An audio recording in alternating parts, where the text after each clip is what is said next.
Fue el primer supercomputador que necesitó de una arquitectura que se iba a recorrer y habitar, ¿no? Y de nueva planta, y era el primero que no iba a estar destinado a tareas puramente administrativas ni iba a estar al servicio de la industria militar. Fue el primer supercomputador que iba a estar construido en España, que iba a estar a disposición de la sociedad civil. Desde los primeros borradores de su fundación en la Universidad de Madrid, había ciertas actividades que tenían que estar presentes dentro de las actividades del centro, ¿no? De esta arquitectura de la computación que se iba a habitar y se iba a recorrer y iba a estar abierta a la sociedad, que eran el cálculo, la enseñanza, la investigación y el intercambio de ideas. Para mí esa condición de habitabilidad de un espacio arquitectónico que se habita, o sea, un dispositivo, un computador que no es un objeto que se rodea, ¿no? O que se toca, sino que se habita, era una condición fundamental, ¿no? Para lo que luego ocurrió aquí dentro, que fue fundamental, ¿no? Para la historia de España y que a veces es poco conocido, ¿no? Pero toda la actividad desde los seminarios bueno, todos los de lingüística, de arquitectura, de arte, ¿no? Todo lo que ocurrió al margen, ¿no? de lo que estaba pasando en España con la dictadura franquista, ¿no? Fue súper importante, ¿no? Y entonces hay como una serie de personas que son fundamentales en todo el proceso, ¿no? Hay una persona que se dedicó como del contenido, como del software, ¿no? Que era Florentino Briones, que era su primer director, y otra persona que se encargó como del hardware, ¿no? o del contenedor, que era Miguel Fisac, ¿no?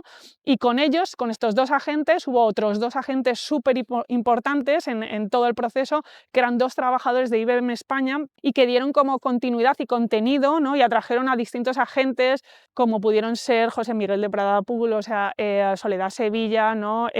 Alex Anco, Javier Seguí o muchos otros, ¿no? Que produjeron y que habitaron esta arquitectura de la computación y precisamente porque la pudieron habitar sucedieron cosas maravillosas en su interior. Lo que es súper interesante de estas primeras arquitecturas de la computación, ¿no? Es que eran como el resultado de la aplicación de una estrategia arquitectónica y de diseño concreta, ¿no? O sea, de hecho, desde la sede de IBM en Nueva York, de la mano de este otro arquitecto, también un arquitecto, ¿no? Elliot Noyes, había como un decálogo de diseño que todas las sedes de nueva planta, ¿no? en Europa especialmente tenía que cumplir, ¿no?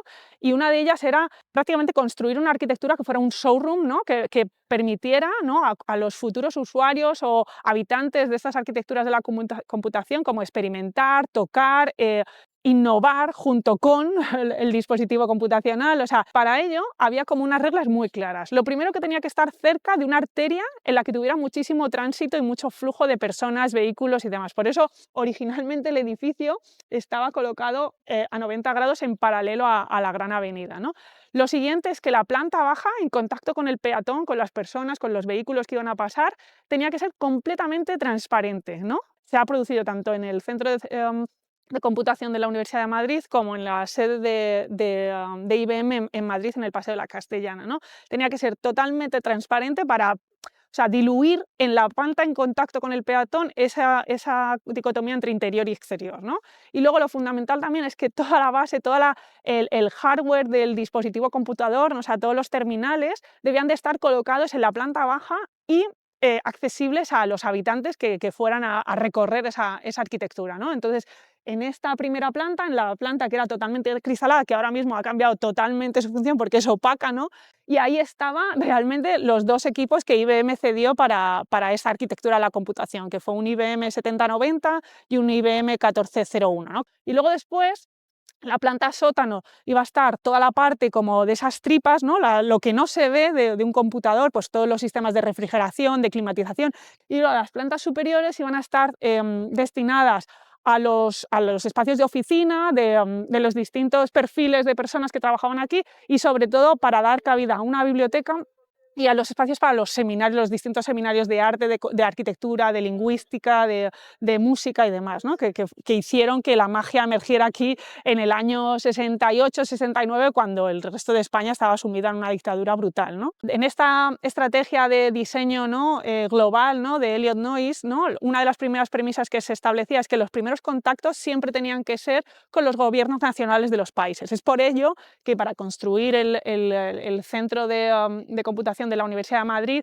primero se contactó con el Estado español, ¿no? Luego el Estado español lo cedió al Ministerio de Educación, y fue el Ministerio de Educación quien buscó, ¿no?, a una universidad que pudiera dar cabida, ¿no?, o impulsar el proyecto, y por eso se contactó con la Universidad de Madrid. Pero en teoría este proyecto, esta arquitectura de la computación, iba a dar servicio a todos los institutos de investigación, universidades públicas estatales, institutos, incluso estaba pensado para la educación secundaria. O sea, una de las primeras condiciones que puso IBM fue que no se destinara creo que era el 95% del tiempo de la arquitectura de la computación no se destinara a actividades de cálculo, ¿no?, sino que de repente se destinara a otras cuestiones. Y lo que era muy interesante es que se lanzó un programa de becas, y eran becas que eran para futuras personas que operaran y que, ¿no?, que trabajaran con estas arquitecturas de la computación, que luego podían ser las personas que fueran contratadas por estas otras entidades para operar con otras arquitecturas de la computación que fueran creciendo y distribuyéndose por el país. Y lo que es súper interesante es que estas becas, que se daban como 5 al año, finalmente se fueron dando precisamente por los perfiles de las personas que estaban involucradas en el centro, sobre todo a artistas emergentes españoles, que eso es lo más increíble, ¿no?, que de repente le dieran a un artista una beca para experimentar e innovar con una arquitectura de la computación y para habitar esta arquitectura de la computación durante unos meses. O sea, yo creo que esa cuestión es muy, muy, muy específica del caso español, ¿no?, de la implantación y la llegada de la computación a España, y que dio lugar a muchísimo de los contenidos de los seminarios, que luego, por ejemplo, pues alimentaron los encuentros de Pamplona a los años 70, ¿no? Bueno, que trajeron a Noam Chomsky a dar una conferencia aquí a esta primera arquitectura de la computación, cuando España estaba sumida, pues eso, en un proceso, estaba desconectada de lo que pasaba en el mundo y en Europa, salvo en lo que ocurría en este pequeño reducto de Madrid, que es lo increíble, ¿no? ¿Por qué me parece interesante hablar de estas arquitecturas? Porque, por ejemplo, una condición súper característica de estas primeras arquitecturas de la computación, y que yo creo que cuando nos las trasladamos a la contemporaneidad, ¿no?, es que estas arquitecturas sí que estaban pensadas para que hubiera una cohabitación entre lo más que humano, los dispositivos y los seres humanos. O sea, eran arquitecturas en las que los humanos, ¿no?, interactúan con ese dispositivo, ¿no?, con ese agente que muchas veces está cajonegrizado.